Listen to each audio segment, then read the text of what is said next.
exact public hearing, so no pressure, guys. Take it over. Take it away, Dream Team. So you did say brief, Yes, maybe not. yes. So thank you, General Manager Compel, President Pennock, members of the board. Before I get started, I would like to, James mentioned that a lot of work went into this, and for some of you, you've seen it 2 times. If you're on the Finance Committee, this will be your 3rd time. Members of the public, it may be their 1st time. I do want to recognize some people that have seen this presentation at least 6 times. So can we start the presentation?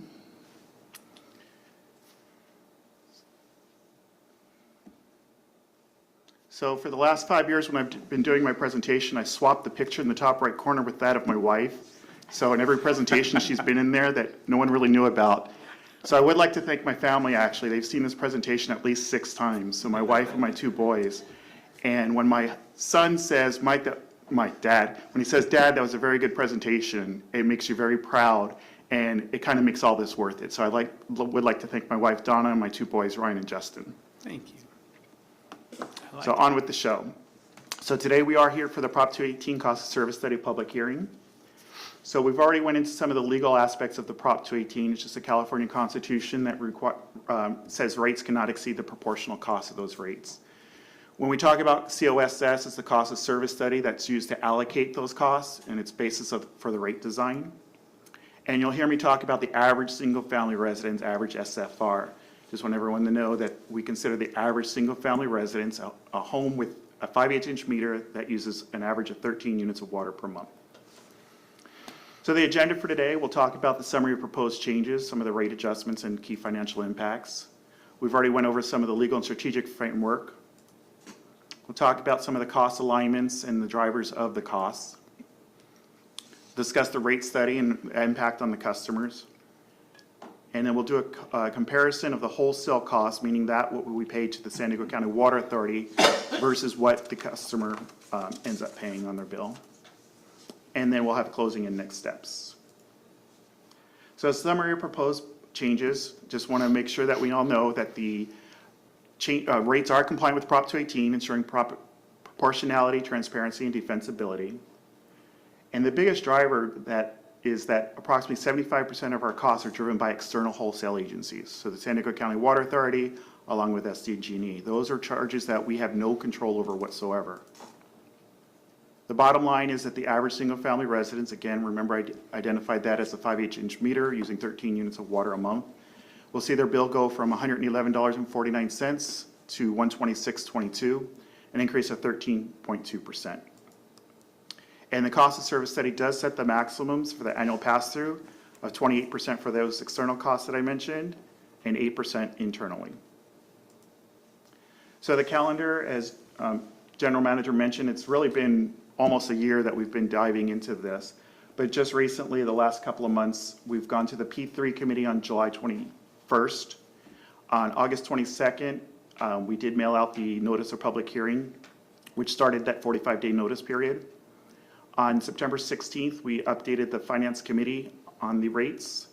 And 2 weeks ago today, we had the board workshop with the board, and they accepted the cost of service study and affirmed the public hearing for tonight, which is where we are on October 15th. And if approved, the new rates will go into effect on January 1st, 2026. The Prop 218 notice does cover calendar years 2026 to 2029, so it is a 4-year cost of service. So really, what is the cost of service study process? It really starts with the financial planning or the budget approved back in sometime in early June. So it's a financial strategy. We have to make sure that we have enough cash reserves, debt service coverage ratio, and other type of ratios established. It also sets what the revenue requirement is, and the revenue requirement is really the driver of the cost of service study. So in the cost of service study, we take that revenue requirement, it goes through a whole bunch of different calculations to come up with the foundation for the compliance of Prop 218. And then it goes into the rate design. Oops. So the rate design, as I mentioned, is it's a 4-year structure, and the rates are adjusted annually, but they do need board approval. So even though we have pass-through amounts in here, we can't just put those through. We will come to the board at least 30 days prior to the implementation of the new rates. So what's the real driver behind the proposed rate changes? Why are we here today? Well, as I mentioned, the biggest driver is that pass-through cost from the Water Authority and SCG&E. About 75% of our costs are uncontrollable costs. So when you look at it, for every 3 quarters that a customer pays out of $1, every dollar, 3 quarters of it goes directly, really right from their hands into San Diego County Water Authority's pocket. That leaves 25 cents of that dollar for all of our capital investment needs and our operating budget. As I mentioned, the proposal is a 4-year term from calendar years 26 to 29. There are some rate guardrails that I mentioned. It sets the maximum rates, and it limits the pass-through to 28% annually on Water Authority and SDG&E and 8% internally. I want to be clear about that, though. That does not mean the district will raise rates 28% on the Water Authority's charges and 8% internally. We cannot exceed the cost of providing the service. So if for next year, for example, the Water Authority comes through with a 12% increase, we would pass on that portion, the 75% of that, onto the customer. And if our internal costs came through at 4%, let's say, that's the amount that we would request to pass through. And it does require board adoption each year, as I mentioned, 30 days prior to the rate. So I mentioned that the water bill will go from $111.49 to $126.22, which is the 13.2% increase. Director, I think Ellithorpe, I believe, brought up, he'd like to see the sewer portion of that brought in because the majority of our customers are both water and sewer customers. So if you see here, our sewer increase, our sewer bill, we're not projecting any increase this year. So the cost, and if you give me 1 second, I want to change my pointer. So the cost of sewer is $38.99. It's projected to remain the same, so a 0% increase. If you add in the 111 and the $38.99, comes to a bill of $150.48, proposed to go up to $165.21, which is a $14.73 increase, which is all the water. So the average single-family customer bill, water and sewer, would see a little bit less than a 10% increase on their total bill. So the current rates, what I looked at is a different way to slice and dice this increase to see what is really, truly the driving factor. We did mention the Water Authority 75%. I think this shows a very eye-opening causation of this increase. So the bill today is $111.49. As we mentioned, it go up to $126.22. But those 2 columns to the left are the cost components of that 111 and the 126. If you look at our current bill, about $25.50 of the $111 is our costs for the capital that I mentioned and our operating budget. That's the 25 cents out of the dollar approximately. What's really interesting, if you look at the proposed rates, the VWD internal portion is actually going down $2.09, while the Water Authority's portion is going up $16.82. So you can see more than 100% of the increase is due to the Water Authority pass-throughs. So the change from the VWD, we're actually decreasing our portion of the water bill by 8.2%. That's the controllable portion that we have as a district. The Water Authority's portion is going up almost 20% for that combined increase of 13.2%. So what is the reason for that? What are some of the causes of us actually reducing our portion of the bill? Well, part of it is we have discretionary revenue. Discretionary revenue is anything that's basically not rate-related revenue, such as property tax, redevelopment revenue. We have some cell site revenue, so those types of revenues that we can use to offset some of the costs to our customers, and we've done that, and I have a slide that'll show that.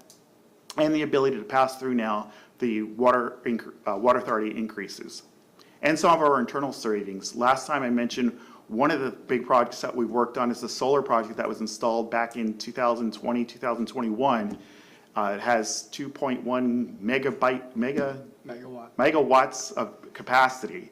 So that over the 4 years has saved the district $491,000, a little over $120,000 a year. Those savings get passed directly back to our customer.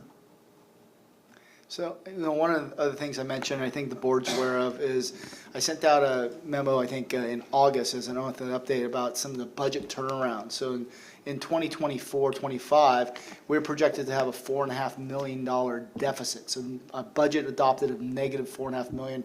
We were able to turn that around to a positive $300,000. Part of it are things that were out of our control, but over $1 million of that was internal changes that the district has made. And this year, we've had a projection of close to negative $2.5 million, and we're well on our way of erasing that. Those changes, which equate total, if we accomplish it this year also, is over $7.5 million swing. That also contributes in the fact that now we don't need to require that the revenue. We have that money on hand, and also gets passed along to our customers as real bill savings.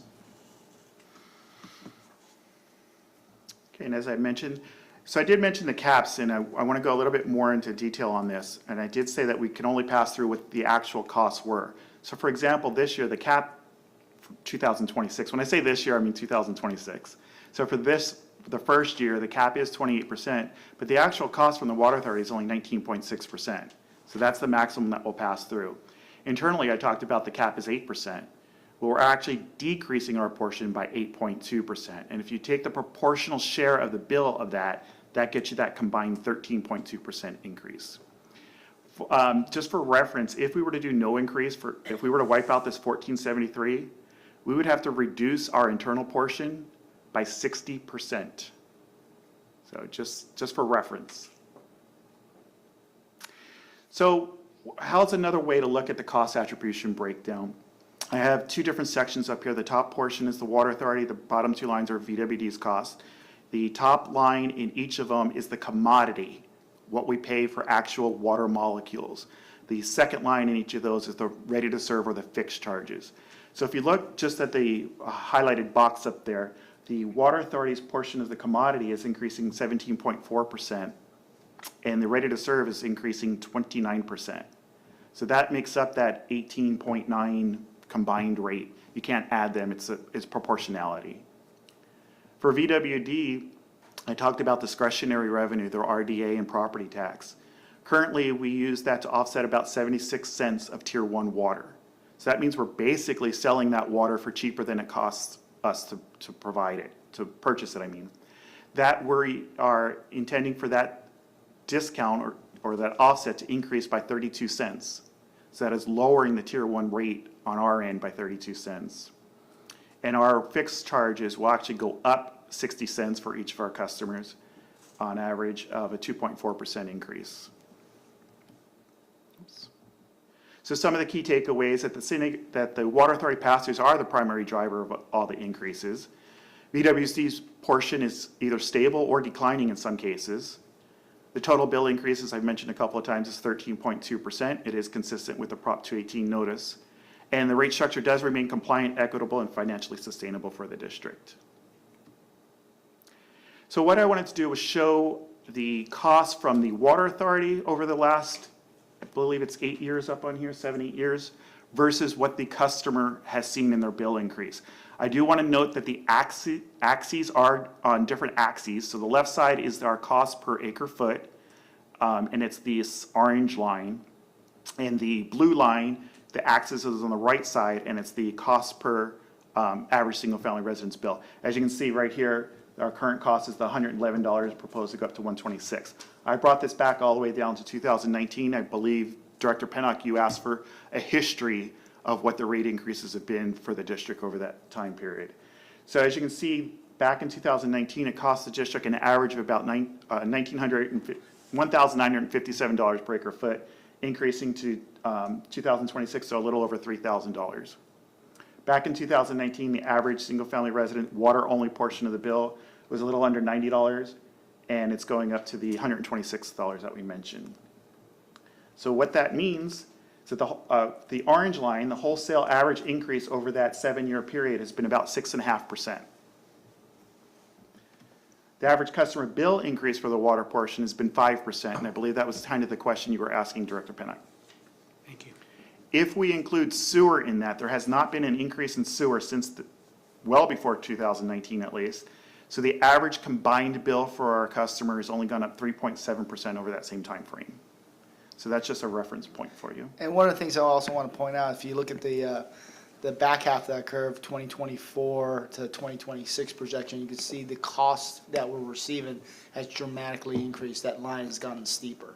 That's one of the reasons we knew that we couldn't keep our existing rates and be financially sustainable or even equitable for our customers.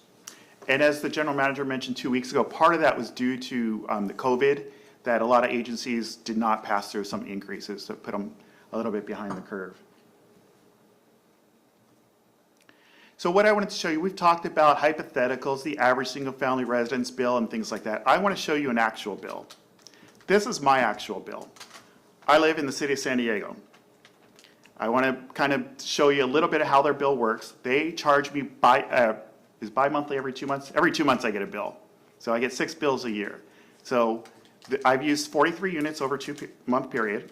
My bill was $607 for 2 months. Let me break that down so I can compare apples to apples. Man, you're taking long showers. Yes. So what I'm showing here is if I take that bill and almost divide it by half. The one thing I did eliminate, they have a storm drain fee, and it's not fair to compare their storm drain fee, so I took out their big $1.90 when I'm comparing it. So that my 1 month bill is $302.63, and that's using 21 and a half units of water then, if you take that 43 and divide it by 2. So what would my bill be if I lived in San Marcos or in the Vallecillos Water District area? So with our current rates, my bill would be $202. That's a difference of almost $100, or 49.2%. I am paying 49.2% more than our customers in Vallecillos. Okay, what about our rate increases? We're going up 13.2%, Mike.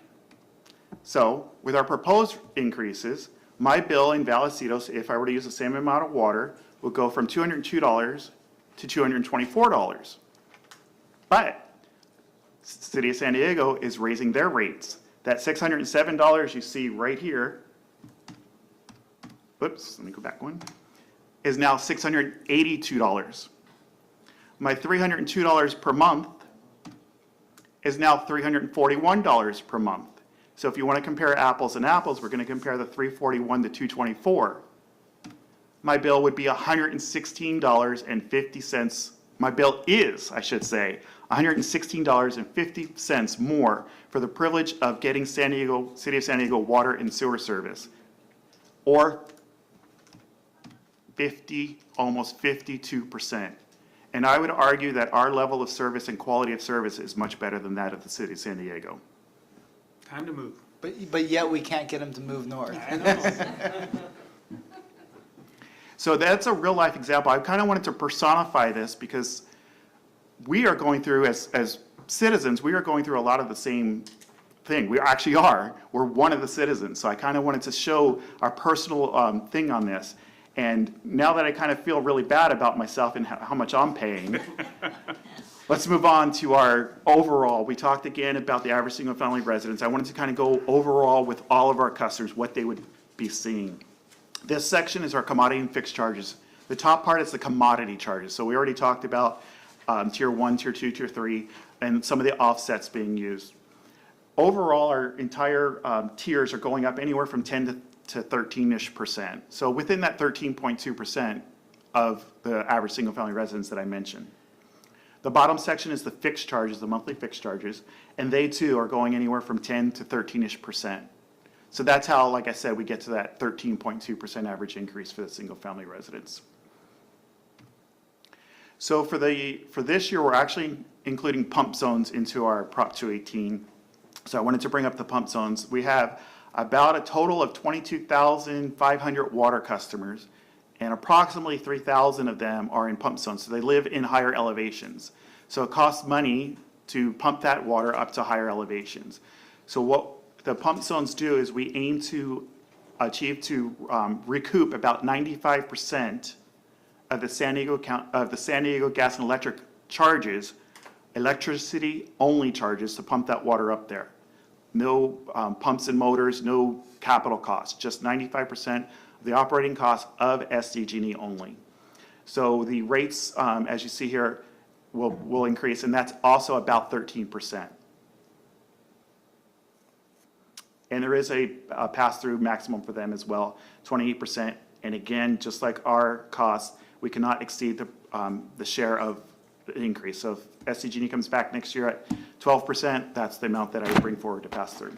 Yeah, and with SDG&E, it's a little different. So they often do 2 rate increases a year. So we'll always catch up on one of the rate increases, and then when they do the second one, we'll fall behind. So really, at the end, and there's no proposal to try and do 2 rate increases to try and catch up with SDG&E a year. So if SDG&E does 2 rate increases a year, we won't hit that 95%, but we'll always catch up every year. So even if you get a report at budget time that says we expect a 8% increase from SDG&E, then the next year you might see a larger increase because they've now adopted 2 additional rate increases. But we'll always bring that and make it transparent for the board and the public, and also reach out to all these 3,000 customers to lay out exactly what's happening.